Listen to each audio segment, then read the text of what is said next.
प्रणाम सभी को। तो मेरे चैनल पे आप सभी का स्वागत है। ये वीडियो मैं एक टॉपिक है जो बहुत ही पूछा जाता है। अगर 9th क्लास में कोई बच्चा है या 10th क्लास में बच्चा है तो उनको भी ह्यूमन सेल पढ़ना पड़ता है, और 11th 12th ये कक्षाएं भी हैं, इनमें भी पढ़ना पड़ता है। और अगर कोई कम्पिटिटिव एग्ज़ाम्स की तैयारी कर रहा है तो उनमें भी इस तरह के टॉपिक्स पढ़ने पड़ते हैं, और सवाल भी प्रश्न भी पूछे जाते हैं। और अगर हम बहुत ज़्यादा चीज़ें पढ़ लेते हैं किसी एक टॉपिक के बारे में भी, तो मुझे ऐसा लगता है कि उनको याद कर पाना या याद रख पाना बहुत ही मुश्किल होता है। हम बहुत जल्दी से भूल जाते हैं। तो क्यों ना एक पॉइंट टू पॉइंट चीज़ें पढ़ें किसी भी एक टॉपिक की।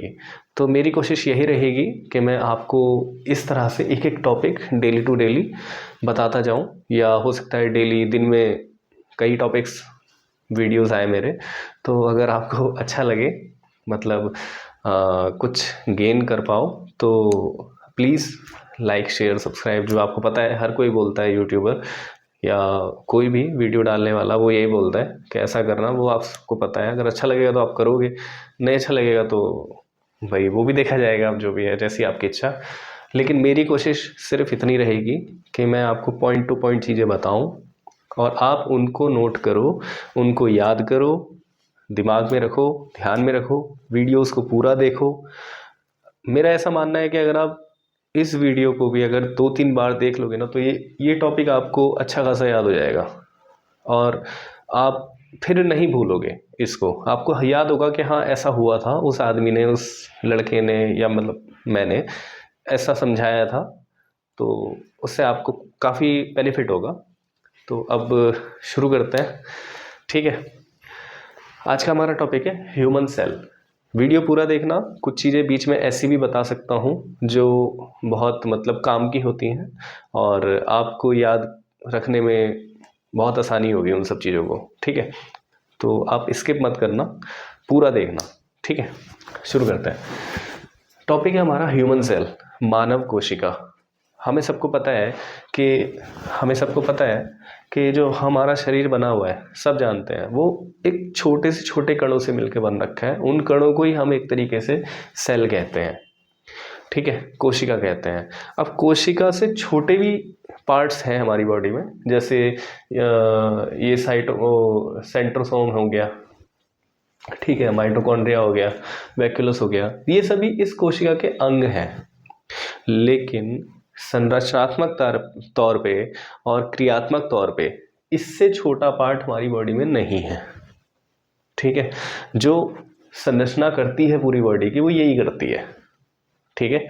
और क्रियात्मक तौर पे भी यही वर्क करती है, और बाकी कोई वर्क नहीं करता है। इसके बाद में ही इसी से कई सारे मिलते रहेंगे। वैसे कहा जाता है कि 37 ट्रिलियंस ऑफ ह्यूमन सेल्स हमारी बॉडी के अंदर होते हैं। एक मतलब लगभग है, अप्रॉक्सीमेटली, किसी ने अनुमान लगाया था, मैंने कहीं पढ़ा था, तो उसमें ऐसा लिखा हुआ था। मतलब अब एक सेल यहाँ पे है तो एक इसके बगल में होगी सेल, उसके नीचे सेल होगी, उसके ऊपर सेल होगी। इस तरीके से करते करते एक टिश्यू बन जाता है, एक ऊतक बन जाता है। ऊतक के बाद में फिर वो एक ऑर्गन बनता है, ऑर्गन के बाद फिर एक ऑर्गन सिस्टम बनता है। ऑर्गन सिस्टम, कई सारे ऑर्गन सिस्टम अलग अलग मिल जाते हैं, तो एक बॉडी का निर्माण होता है, एक बॉडी बनती है, ठीक है। बेसिक तो इसी तरीके से है कि एक ह्यूमन सेल से किस तरीके से एक बॉडी बनके तैयार होती है, ठीक है। अब ह्यूमन सेल के भी कई सारे पार्ट्स होते हैं, उनको समझ लेते हैं तो बड़ा आसान रहेगा आपको याद करना। अब ह्यूमन सेल, मानव कोशिका, सबसे पहला हम उठाते हैं सेल मेम्ब्रेन, ठीक है। इसको कहते हैं कोशिका भित्ति हिंदी में। मतलब मैंने इंग्लिश में लिखा हुआ है, लेकिन मैं हिंदी भी कोशिश करूंगा कि साथ के साथ आपको बताते चलूं। अब कोशिका भित्ति क्या है? आउटर लेयर होती है, बाहरी परत होती है। इसका बेसिकली मेन पर्पस जो रहता है वो सिर्फ इतना रहता है कि ये एक स्ट्रक्चर तैयार करती है कोशिका का, कि सभी ऑर्गन्स जो हैं उसके अंदर रहें, कोई भी बाहर ना जाए, इस दीवार को तोड़ करके कोई बाहर ना निकल पाए। क्योंकि अगर ये बाहर निकला तो इसका जीवन खत्म है, ये ऑर्गन खत्म हो जाएगा। अगर ये ऑर्गन बाहर निकला तो ये भी खत्म हो जाएगा। तो ये उन सबको अंदर रखता है अपने, ठीक है। दूसरा, प्रोटेक्शन। बाहर से कितनी ही चीज़ें, मतलब जो हानिकारक चीज़ें होती हैं, वायरसेस होते हैं या और भी कई सारी चीज़ें होती हैं, तो वो अंदर इम्पैक्ट ना दे पाएँ, उसके लिए भी ये एक लेयर होती है जो प्रोटेक्ट करती है सभी ऑर्गन्स को। जब सभी ऑर्गन्स को प्रोटेक्ट करेगी तो जाहिर सी बात है कि वो सभी अपना काम ठीक ढंग से करते रहेंगे। ठीक है। दूसरा, ये बनी किससे होती है? प्रोटीन्स और लिपिड से मिलकर बनती है। ठीक है। और शेप मैंने जैसा पहले बताया कि शेप को डिफाइन करती है। शेप किस तरीके का होना चाहिए एक सेल मेम्ब्रेन का, ह्यूमन सेल का, तो वो सेल मेम्ब्रेन जो है उसको बनाती है। ठीक है। अब इसको प्लाज्मा मेम्ब्रेन भी कहते हैं। और दूसरा है इन और आउट, मतलब इन द सेंस के क्या चीज़ अंदर चाहिए, जो काम की चीज़ होगी वो अंदर जाएगी, फिर उससे सभी प्रोटीन्स बनेंगे और जो भी प्रोसेस होती है एक सेल की वो सभी करी जाएंगी। फिर कुछ अपशिष्ट होगा जो उसमें से ख़राब निकला होगा, उसको बाहर भेजना है तो वो बाहर भी आएगा। ठीक है। ये सभी काम जो है सेल मेम्ब्रेन के होते हैं। ये आप अगर वीडियो पॉज करो, मैं थोड़ा साइड हो जाता हूँ, ये सभी के सभी आप अपने पास एक स्क्रीनशॉट ले लो। ये बहुत ही काम की चीज़ है। अगर आप एग्ज़ाम में गए हो, जैसे 9th क्लास 10th क्लास वाले बच्चे होते हैं, उनका बोर्ड्स होता है, तो अगर उनको ये इस तरह से टॉपिक आता है तो केवल वो इसी तरीके से चीज़ों को लिख सकते हैं। मतलब जैसे आउटर लेयर लिखा तो बाहर की आउटर लेयर को डिफाइन करती है, बाहरी आउटर लेयर होती है हमारी कोशिका की। इस तरीके से उनको बहुत ही अच्छा इसके अंदर से डेटा मिल जाएगा। दूसरा आता है हमारा एक और ऑर्गन आता है सेल का, साइटोप्लाज्म। ठीक है। साइटोप्लाज्म क्या होता है? ये होता है जो वाइट एरिया है ना, ये सारा का सारा ये साइटोप्लाज्म का एरिया है। गाढ़ा चिपचिपा द्रव होता है, एक तरीके से लिक्विड होता है जो इस सेल के अंदर भरा रहता है, जिसका सीधा एक ही काम होता है कि बाहर से आने वाली अच्छी चीज़ें या मतलब जो भी चीज़ आ रही है, जो भी मॉलिक्यूल्स आ रहे हैं जिसका यूज़ सेल को करना है, उनको उनके सभी ऑर्गन्स तक पहुंचाने में हेल्प करता है। ठीक है। और ट्रांसपोर्टेशन यूज़फुल एलिमेंट मैंने लिखा भी है कि ट्रांसपोर्ट करता है, हेल्प करता है कि जितने भी मतलब एलिमेंट्स हैं, जैसे ऑक्सीजन हो गया या मतलब और भी दूसरे हुए, क्योंकि ऑक्सीजन के बिना तो ये सेल मर जाएगी, ख़त्म हो जाएगी, तो उसको इन सभी अंगों तक पहुंचाने का काम जो है साइटोप्लाज्म ही करता है। गाढ़ा द्रव होता है, जेली जैसा चिपचिपा टाइप का होता है। चिपचिपा तो अब बहुत छोटा होता है तो उतना पहचान पड़ नहीं पाएगी क्योंकि इसका साइज ही बहुत छोटा होता है। तीसरा आता है न्यूक्लियस। न्यूक्लियस क्या होता है? ये है आपका पूरा न्यूक्लियस जो रेड कलर का दिख रहा है। ठीक है। ये बेसिकली ब्रेन होता है एक सेल का। इसके अंदर सारी की सारी प्रोसेस होती है। जैसे कि हमारा ब्रेन है तो हमारे ब्रेन को बहुत ज़्यादा प्रोटेक्ट बनाया गया है, मतलब प्रोटेक्टिव बनाया गया है, क्योंकि स्किन हो गया, स्किन के अंदर स्कल हो गया, स्कल के अंदर फिर एक लेयर होती है, उसके अंदर ब्रेन होता है, वो भी लिक्विड के अंदर होता है, जिससे कि उसको अगर कहीं झटका भी लगता है तो वो मतलब सह पाए, उसको डैमेज ना हो। बाकी अंगों पे इतना सब कुछ प्रोटेक्शन नहीं होता है। तो इसको ब्रेन ऑफ दी सेल भी कहते हैं, कंट्रोल रूम भी बोला जाता है इसको। और जेनेटिक इन्फॉर्मेशन डीएनए जैसी डीऑक्सीराइबोन्यूक्लिक एसिड होता है एक, तो उसके अंदर ना जीन्स होते हैं। ठीक है। तो उसके अंदर उन सभी जीन्स में क्या होता है, जेनेटिक इन्फॉर्मेशन होती है। जैसे कि आपको पता ही होगा कि अगर कोई संतति किसी संतान को उत्पन्न करते हैं, ठीक है, मतलब संतति कह रहा हूँ, मैं थोड़ा कंफ्यूज हूँ इस वर्ड में। जैसे कोई माता पिता संतान को उत्पन्न करते हैं तो उन दोनों के जीन्स जो है अगली पीढ़ी में चले जाते हैं। कैसे जाते हैं? तो वो इन्फॉर्मेशन जो होती है डीएनए के रूप में एक सेल के अंदर यहीं पे स्टोर्ड रहती है, यहीं पे स्टोर होती है। वो नीचे वो अगली सेल में जाती है, फिर उससे अगली सेल में जाती है, तो ऐसे करते करते बहुत सारी सेल्स हो जाती हैं, फिर एक बेबी का निर्माण होता है। वो अदर टॉपिक्स हैं, कभी बताए जाएंगे आपको। तो डीएनए की जो इन्फॉर्मेशन होती है सभी इसी के अंदर स्टोर्ड होती है।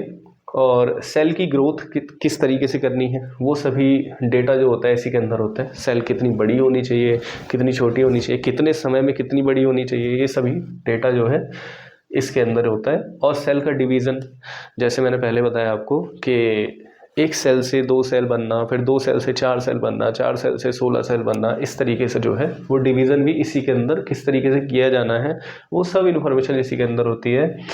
सेल की रिपेयर यानी कोशिका की रिपेयरिंग, अगर यहाँ पे कुछ डैमेज हो रहा है तो ऐसा तो नहीं कि पूरी की पूरी सेल ख़त्म हो जाएगी, तो वो किस तरीके से हील करा जाए, उसको कैसे रिपेयर किया जाए उसको, तो वो भी सब इन्फॉर्मेशन आपके न्यूक्लियस यानी कि केंद्रक के अंदर होती है। और सभी तरह के कंट्रोल लिखे हुए हैं, तो सभी तरह के कंट्रोल जो है सेल के ऊपर ये केंद्रक करता है, न्यूक्लियस करता है। अगला आ जाते हैं न्यूक्लियर मेम्ब्रेन। ठीक है, न्यूक्लियर मेम्ब्रेन अब जैसे एक सेल को बचाने के लिए सेल मेम्ब्रेन होती है, इसी तरह से न्यूक्लियस को बचाने के लिए भी एक न्यूक्लियर मेम्ब्रेन होती है। ये वाली मेम्ब्रेन है, ये जो आउटर कवरिंग है रेड कलर की जो आप देख पा रहे हो, ये मेम्ब्रेन होती है। तो ये इसको प्रोटेक्ट करके रखती है।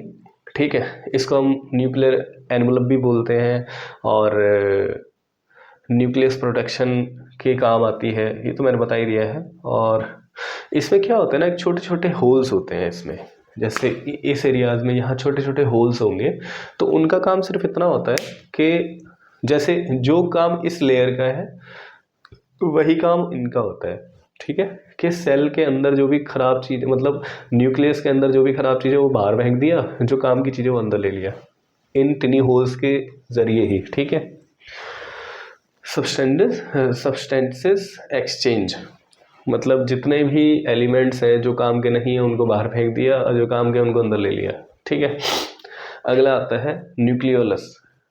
ये होती है केंद्रिका, इसके बीच में होती है छोटी। ठीक है, इसके बारे में पढ़ देते हैं। ये क्या होती है, इन न्यूक्लियस डार्क पार्ट होता है, डार्क पार्ट आप देख रहे हो इसके अंदर। ठीक है, मैन्युफैक्चरिंग ऑफ राइबोसोम्स, राइबोसोम्स की मैन्युफैक्चरिंग करती है ये। ठीक है, राइबोसोम्स बाहर निकल जाते, यहाँ से मैन्युफैक्चर होके बाहर आते हैं, फिर बाहर आके राइबोसोम्स अपना काम चालू करते हैं, प्रोटीन्स बनाना और इस तरह का काम वो चालू करते हैं। अलग अलग ये राइबोसोम, ये भी है, ये भी है, ये भी है, अलग अलग है। कहाँ से मिलके, कहाँ से बने हैं, न्यूक्लियोलस के अंदर से बन के बाहर आए हैं। ठीक है, अगला आते हैं माइटोकॉन्ड्रिया। माइटोकॉन्ड्रिया हो गया आपका ये जो रेड वाला देख रहे हो ना आप, आलू जैसा जो लग रहा है। ठीक है, ये माइटोकॉन्ड्रिया है। माइटोकॉन्ड्रिया को हम एनर्जी हाउस भी बोलते हैं सेल का, क्योंकि बिना एनर्जी के तो सेल चल ही नहीं पाएगी। पावर तो चाहिए ना, किसी को चलने के लिए पावर चाहिए, तो ये एनर्जी हाउस होता है हमारा। ठीक है, एनर्जी हाउस जो एटीपी की फॉर्म में, एडिनोसिन ट्राइफॉस्फेट होता है, उसकी फॉर्म में एनर्जी को डेवलप करता है, बनाता है। ठीक है, बस इतना, इसका इतना ही काम होता है एक तरीके से, मोटा मोटा मैं आपको बता रहा हूँ, बहुत लंबा वीडियो नहीं बनाएंगे जिससे आप बोर हो जाओ। अगला देखते हैं राइबोसोम्स। राइबोसोम्स भी देख लेते हैं। जैसा मैंने पहले आपको बताया कि राइबोसोम क्या करता है, प्रोटीन की फैक्ट्री होती है, प्रोटीन्स बनाता है, मैंने अभी बताया था। ठीक है, और इन फ्री साइटोप्लाज्म,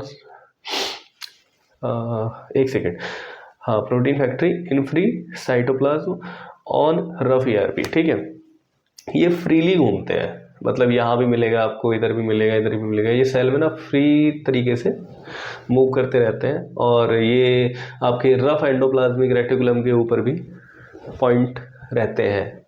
ठीक है, उस जगह भी आपको मिलते हैं, और सेल के अंदर फ्रीली भी मिलते हैं। और बनते कहाँ हैं, न्यूक्लियोलस के अंदर बनते हैं, केंद्रिका के अंदर बनते हैं। और ये क्या बनाते हैं, खुद राइबोसोम्स क्या बनाते हैं खुद से, ये प्रोटीन्स का निर्माण करते हैं। ठीक है, इतना याद हो गया होगा, इतना ही है। अगला आते हैं एंडोप्लाज्मिक रेटिकुलम। अब एंडोप्लाज्मिक रेटिकुलम टू टाइप की होती है, एक होती है रफ होती है, एक होती है स्मूथ होती है।